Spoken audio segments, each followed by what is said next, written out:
Hello and welcome to Awaz News. I'm Kubra Ali and I'll be taking you through big news across Canada. Imam says he's traumatized after allegedly being assaulted by intruder at Scarborough Mosque. Ottawa police cut email access over fears info would leak during Freedom Convoy. Man seriously injured in encampment fire under the Gardiner Expressway.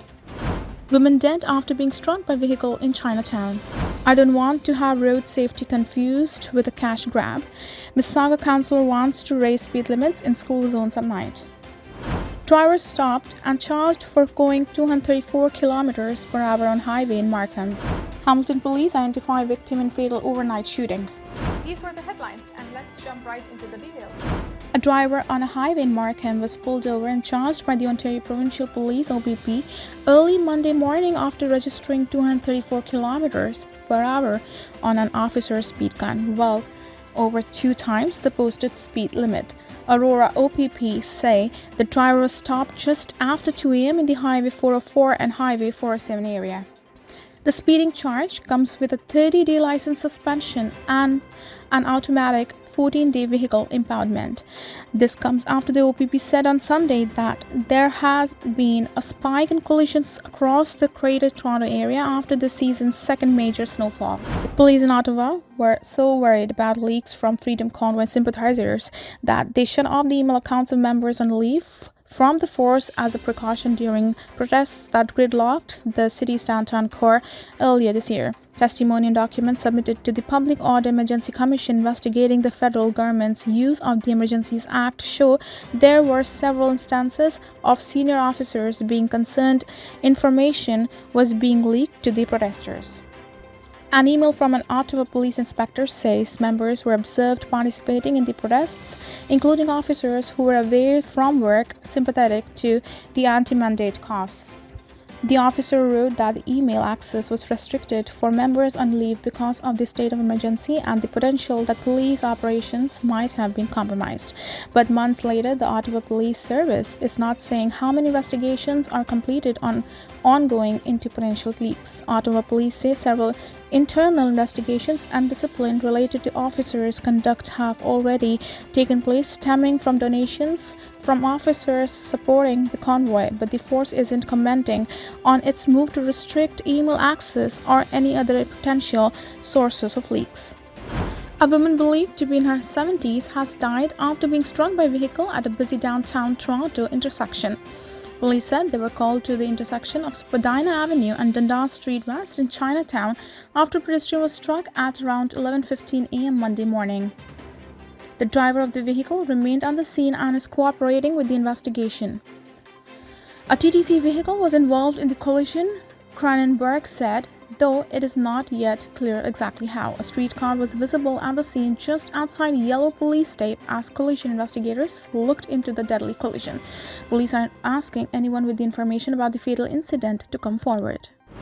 A man was rushed to a Toronto hospital late Sunday night following a fire at a small encampment under the Gardiner Expressway near Spadina Avenue. Firefighters were called to that area just before midnight for reports of debris and fire. Toronto Fire told CP24 that a single tent set up there was not affected. One patient was taken to a burn center, according to Toronto paramedics. This individual, whom they described as an adult male, is listed in serious condition, they said. Toronto police are currently holding the scene as the investigation into what happened begins. The office of the fire marshal has been notified. On November 26th, emergency responders rushed to a vacated encampment under the Bathurst Street Bridge at Fort York Boulevard after several loud explosions and a smoky fire. Toronto Fire Chief Matthew Pegg said several blown-up propane tanks were located at that scene. No human beings were injured in that incident, however, a pigeon was seriously hurt. Toronto police are investigating after they were called to a mosque in Scarborough Monday for an intruder who allegedly assaulted an imam during morning prayers. The incident happened at around 7 a.m. at the Islamic Foundation of Toronto IFT at 441 Nugget Avenue, which is near Markham Road and McLevin Avenue. According to the mosque, the imam was assaulted. 2 brave congregants quickly held him back and called 911 IFT Road in a tweet. Toronto Police took the individual and are investigating.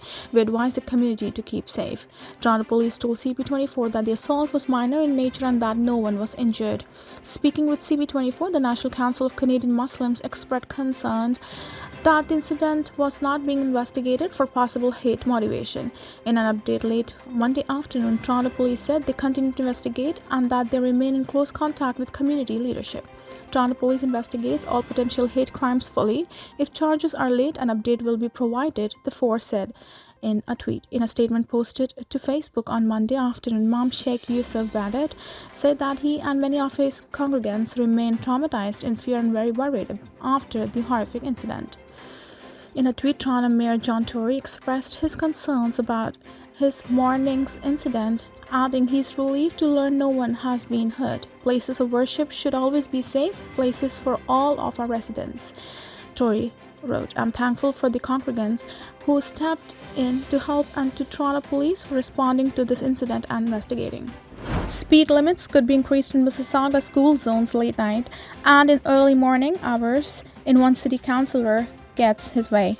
Ward 1 Councillor Stephens Dasco moved a motion at Mississauga City Council on December 7th asking staff to report back on the possibility of raising speed limits in school zones by up to 10 kilometers an hour when children are not present. Dasco told CP24.com that he envisions speed limits remaining capped at 30 kilometers an hour between 6 a.m. and 7 p.m. but going up to 40 kilometers an hour later at night and in the early morning hours when children have long since gone home. Dasco said that there wouldn't have previously been a need for time-based speed limits in school zones as police would have been able to utilize discretion in who they ticketed. But he said that since Mississauga's automated speed enforcement devices became active in the summer of 2021, he has heard from quite a few people who have been ticketed for doing 36 kilometers an hour in a 30 zone at 11 o'clock at night or something similar. Mississauga has 22 automatic speed enforcement devices that are frequently rotated around the city. The protesters holding the poster in December's wintertime are not protesting for no reason. Rather, they are doing so because their hopes have been smashed. They ask for assistance from the federal, provincial, and media entities. They are active in pursuit of justice. They are demonstrating against paradise developers. In Brampton, paradise developers unveiled the Affordable Homes Project in September 2021. Each house was valued at $1.4 million. They said that 38 to 41 homes would be delivered, but by January 2022, the price of those same properties had increased to $1.8 million and by March it had risen to $2 million. The protests was organized on 11 December 2022. They are outside in the brutal winter demanding answers. They also demand answers from the Ontario government. Good.